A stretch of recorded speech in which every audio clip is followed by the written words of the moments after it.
Hello and welcome to the NBA Outlet presented by OTGBasketball.com. I'm your host, Nick Fay. With me, as always, Kory Waldron and first-time guest, Evan Dyal. What's up, guys? What's up, Nick? How's it going? I'm hyped. I'm ready. We got a new segment coming in, and it's a fact that it's going to be lit. It is a fact. This is going to be a good show. Evan's first time on. And to start off, though, we're going to talk about a monster game from LeBron James. 57 points, 11 rebounds, 7 assists, 3 steals, 2 blocks, 3 turnovers, all on 67% from the field and in a W. What were your guys' thoughts on that?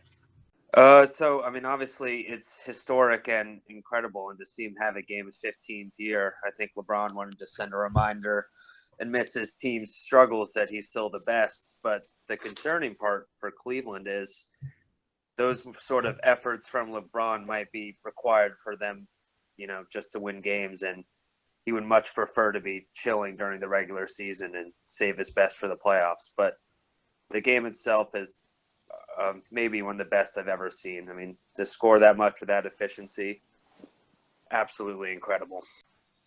He wore those shoes, right? It said "Long live the King," which was so. Of course, right? He has to wear those in that kind of night. He ties the franchise record 57 that Kyrie set a couple years ago against the Spurs. Like you said, Evan, the efficiency he had in that game was ridiculous. I played him in FanDuel, and he had 98.2 points on FanDuel, which was absurd. Oh, God. And I still found a way to lose. But my God, I picked him to win MVP, and a lot of people said LeBron won't win MVP because the Cavs are too good, and the Cavs just aren't good. And for the Cavs to be good, LeBron has to play at this super freak level at the age of 32. It kind of reminds me of that 2013 year with Kobe, when Dwight Howard and Steve Nash went there, and they were supposed to be good, and they just weren't, and Kobe had to kind of carry the team throughout the year. It feels like LeBron's going to have to do the same at this point in time. Yeah, LeBron was just so dominant in that game. There was points where they were throwing double and triple teams at him, and he was still hitting his shots. And when LeBron hits his jumper, we know how dominant it can be. But Evan and Kory, you both brought up a great point. It kind of points to the Cavs' struggles. And do you think, LeBron almost needed to have this game for the Cavs to get the W, and they really needed a win? What do you think's next for the Cavs? Are they going to be able to build off this victory with LeBron dominating, or is it they just need LeBron to be big every night? Well, the good news is, quietly, and Jay Crowder also had his best game as a Cav. And I think getting him going and starting him, I don't know why he was coming off the bench at first, but I think that will help, especially their defense. They've got to make some tough rotation decisions, and now Tristan Thompson's out. They'll obviously get a little better on defense just based on effort, but I think they have real concerns on that end, just the amount of reliance they have on really old players like Rose, Wade, Jeff Green, that just don't do anything for them on that end. Derrick Rose had a crazy first half. First quarter against the Wizards. He had 13 points or whatever in the first quarter. Yeah. He was on pace to have 52 or whatever. Obviously, he finished with, 22, so he kind of fell 30 points short. The one thing the Cavs had going for them is today they play the worst team in the NBA, the Atlanta Hawks. So that's probably going to be an easier win. I'm not really worried about Cleveland. Cleveland will still be in the top of the Eastern Conference when this season comes to an end. Like you said, Jay Crowder, I think he's still just trying to find his fit with the Cavs. He's only been with the Cavs for 9 games. There's growing pains in the NBA. There's just a lot of moving pieces from this offseason. They're still trying to make it work. Dwyane Wade put out a video on Uninterrupted, and he said himself that, they're not worried. He's just trying to find his own role within the team, whether that's playing 20 minutes or 30 minutes, whether that's coming off the bench or whatever. He's just trying to figure out how he can help the team best.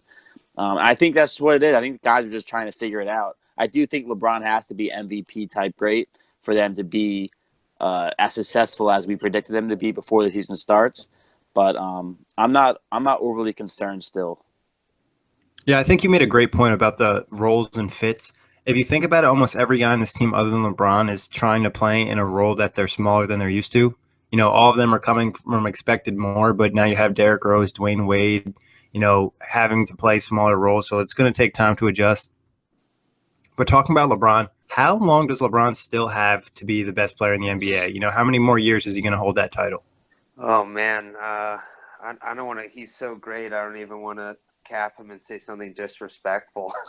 But I think he's capable. He just adds, like, he's looking so good in the post this year, and he keeps adding elements to his game. And the way he takes care of his body, I would still say at least 4 or 5 more years. He's just kind of the Tom Brady of the NBA. Man, I would love to see LeBron Lakers for another 4 years. That would be incredible. I think at the age of 34, I think 2 more years we'll start to see the first decline. Because I do agree that his post game and his passing ability, just because he's a big body, that'll keep him in the game longer. But I mean, if his athleticism starts to go and he's not as quick as he is, I think that's when you'll see the decline. And I think that's going to start happening within the next 2 to 3 years. Yeah, I think 2 to 3 years sounds about right. It depends on athleticism. Also depends on the jump shot. If he can get the jump shot, more efficient, that could really help him, maintain that level. But next question, who do you think is a guy that's going to jump LeBron? Ooh. Giannis is the hot player right now for that question.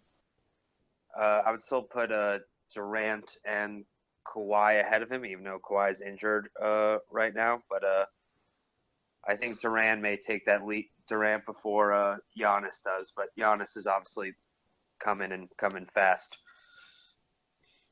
Yeah, I agree. Yeah, but I think Antetokounmpo is just right. I love saying his name. I think he's just on the outside looking in for that, being the greatest player in the league. I think once LeBron's era ends, which has been like a 7 to 8 year window since Kobe's officially been gone, I think Kevin Durant takes the reins, especially because the Warriors are going to be so dominant. At least we think they're going to be dominant for the next, 4 or 5 years. So I think the dominance of the team will also just give Kevin Durant more of the face of the league. Yeah, I agree. I think Durant will jump him, and then Giannis will probably jump Durant at some point. Yeah, so, Kawhi will just be hovering around, just being a nuisance.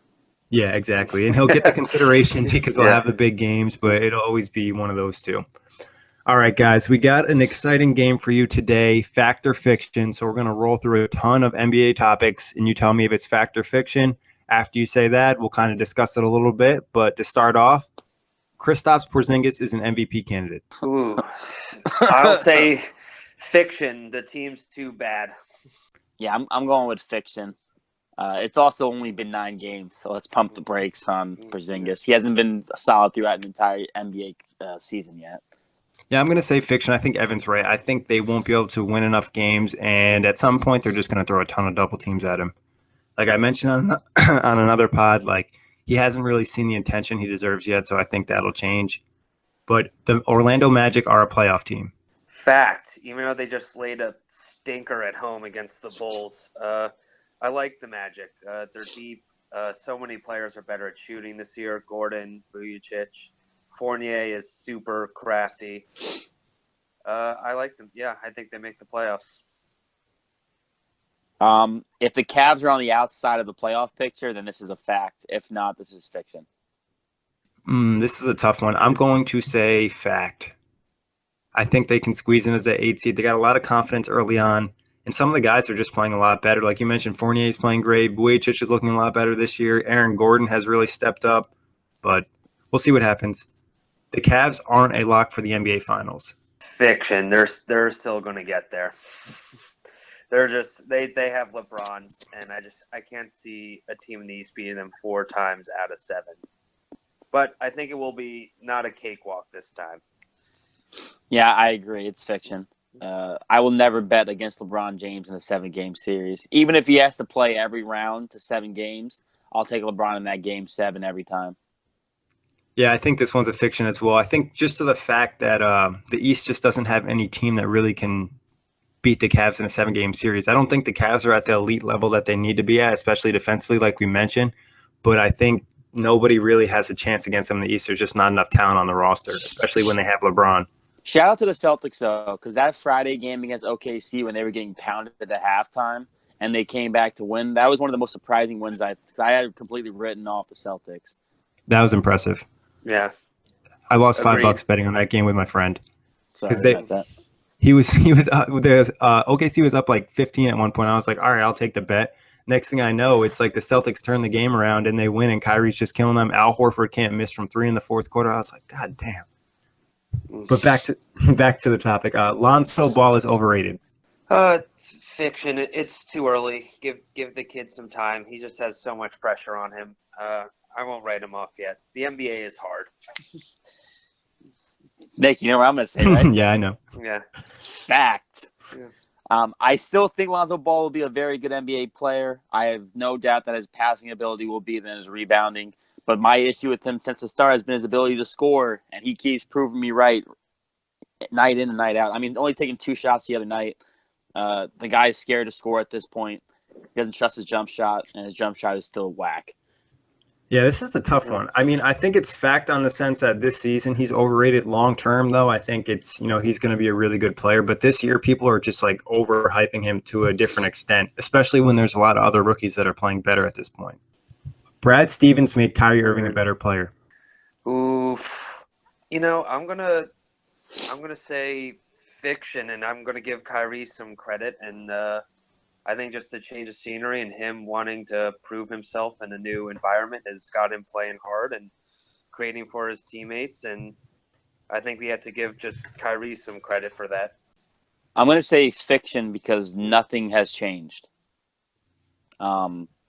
Yes, he's now the focal point of an offense.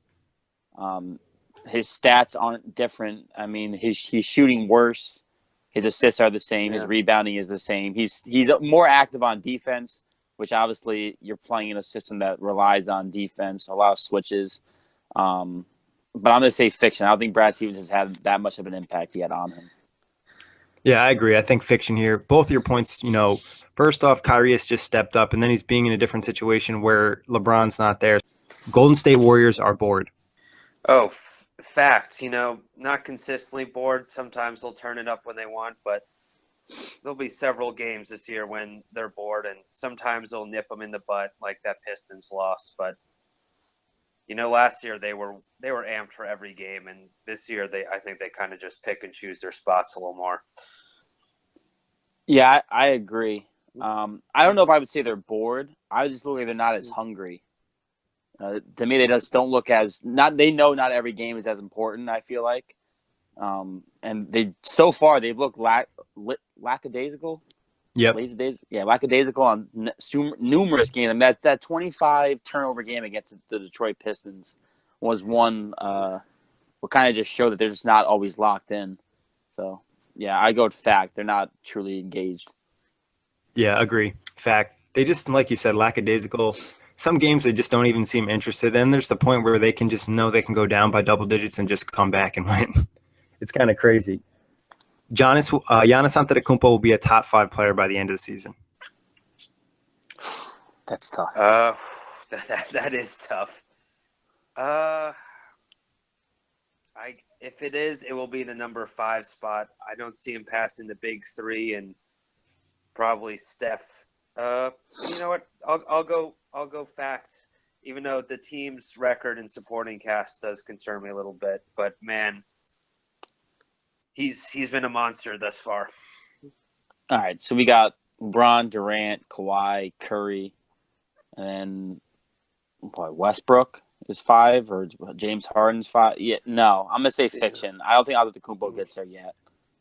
I think he still needs to have a more complete game before I put him up there. Yeah, this might be the toughest one yet. I mean, if he keeps playing at the pace that he's playing now and puts up these type of numbers, it'll be hard not for him to be top 5. But I think he's going to regress a little bit during the year just because teams are going to pay more attention to him. So I'm going to go fiction. And I just don't see any of those top 5 guys, having a bad season and us being like, you know what, Giannis is better than them. I don't think it's going to happen this year. But who knows? It could. He's already cooled off his last 3 games. Yeah. The last 3 games he hasn't been as, Greek freakish as he was the first 6. And if he has a monster postseason, that'll leave a good thought in our head. But if he has a bad postseason, he'll do the opposite. So obviously that's going to have a big impact. Dwyane Wade. Hey, you guys have Orlando. You guys have Orlando Magic making the playoffs, so the Bucks are in trouble because they're not even in the top 8 right now. I mean, but I don't think the whole picture is set right now. Yeah, no, I know. All right, Dwyane Wade is washed.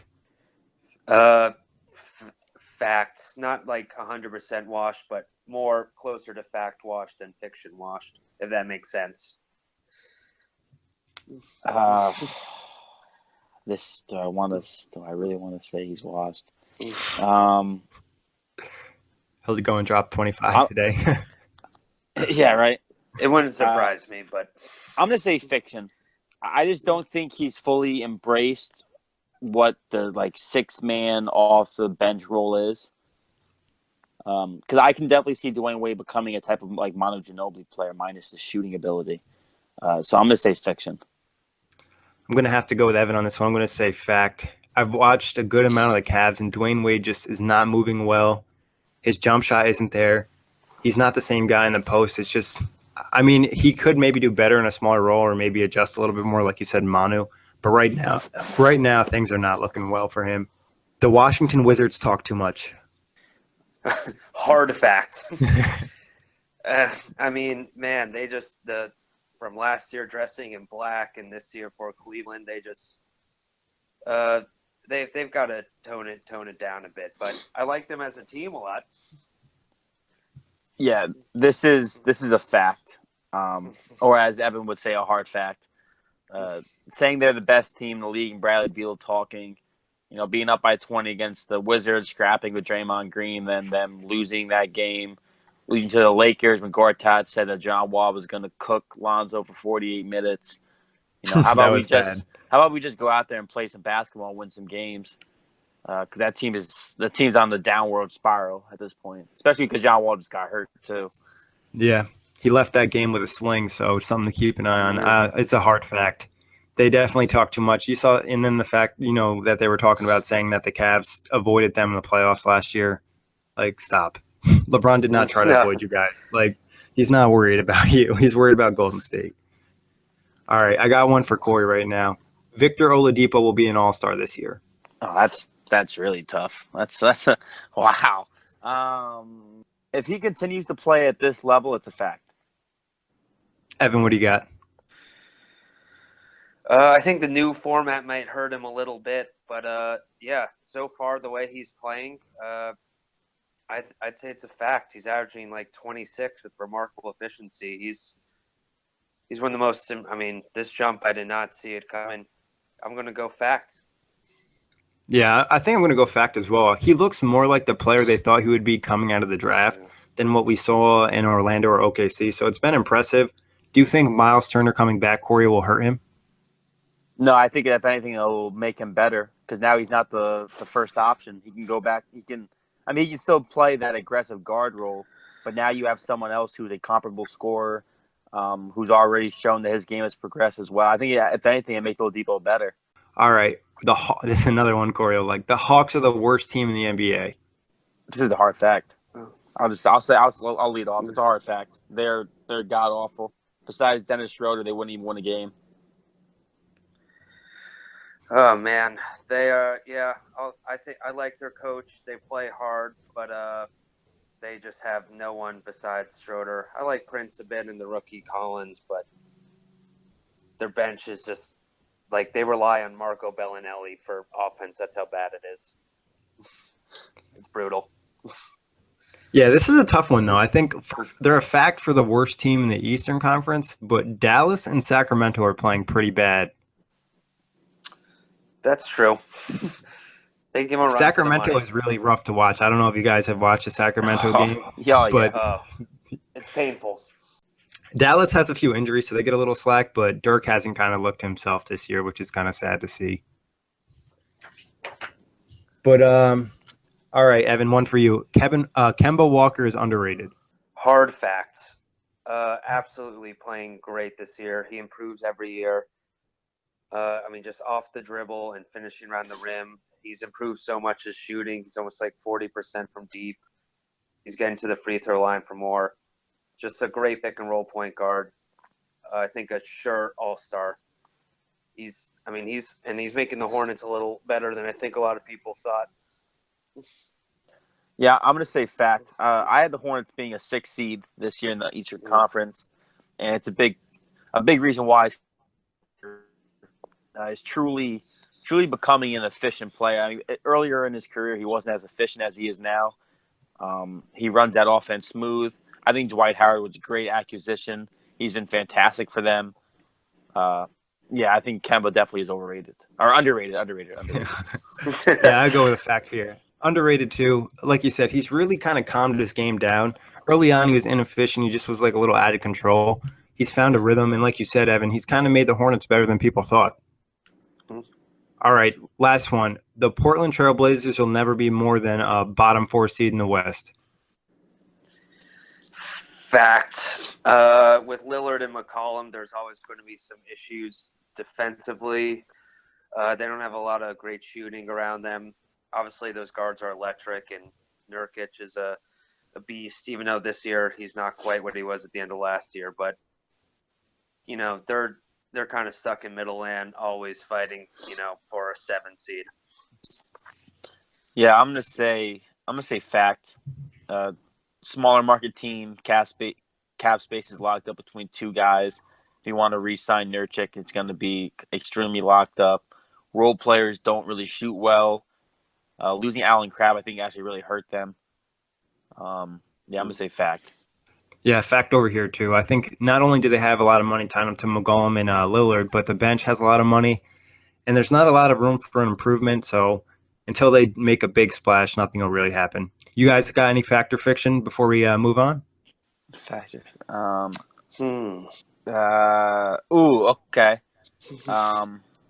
Are the Sixers proving that they're a playoff team? All right, this is a fact if healthy, fiction if not healthy. If they have Joel Embiid for 60 games, I think they are a playoff team, especially with the way Ben Simmons is playing. But if Embiid only plays 40 games this season, I don't think they are. I'm going to agree with Nick. Before the season, I had him making the 8 seed. Simmons is even better than I thought he would be. Embiid's been playing back-to-back, more minutes. I like that they just got Holmes back. J.J. Redick has best game. I'm going to say fact. I think they'll be one of the bottom seeds. All right, I think this will be a team that Orlando would kind of compete with. Like, I don't know if both of them will make it, but yes. I could see them battling in the bottom. All right, I got 2 more. I thought of 2 more. Yeah. Will DeMarcus Cousins be traded by the deadline? Fact or fiction? Fiction. I'm like really buying into this Cousins-Davis duo. Like every time I look at the stat line, like they're putting up ridiculous games. The Pelicans are doing enough to win right now. They need to find a better rhythm, and they're trying to make a move because they know that the supporting cast is trash. So if they can make a trade and get a decent player, I think they want to keep Cousins and Davis, and that's their best chance at making Anthony Davis happy because they're not going to probably get another, star player like DeMarcus Cousins in New Orleans. Yeah, I was a fan of the Twin Tower experiment, and the numbers are good when both of them are on the court, and Cousins this year is just playing out of his mind. And I think that team's just going to be hell-bent on getting the 8th seed, so I'll say fiction. I say he stays, even though maybe the right thing long-term is to trade him. I mean, I would say fiction because I think they struggle near. I don't know if they can have to bring in anyone else, and if they don't, if they start struggling, I think DeMarcus Cousins will get traded. And then my last one is Tyreke Evans an early candidate for 6th Man of the Year? Fact or fiction? This is a weird one. I mean, I watched a little bit of Memphis, but I'm just not willing to buy in on Tyreke Evans, so I'm going to say fiction. He's playing well right now, but I don't know. He's had good flashes in seasons, then completely fell off or got injured. So fiction for me. I mean, if the award was handed out right now, I'd say fact, but I'm going to go fiction, even though he's been playing incredible. I think he's just a person that's bound to get hurt at some point, and he'll cool off a bit. But right now, I'm very impressed, and the Grizzlies are being the Grizzlies hard. All right, Evan, you got any fact or fiction? Oh, go ahead, Kory. I would say fiction too. I didn't realize that he hasn't played more than 70 games in a season since 2014. So, all right. Fact. I don't really have any. Those were all right, good. That's all good. That wraps it up for today. Evan, great having you on for the first time. Kory, as always, thank you for hopping on. And everybody, thank you for listening. And you can listen to the NBA Outlet on iTunes, Blog Talk Radio, OTGBasketball.com. Adios. Thanks, guys.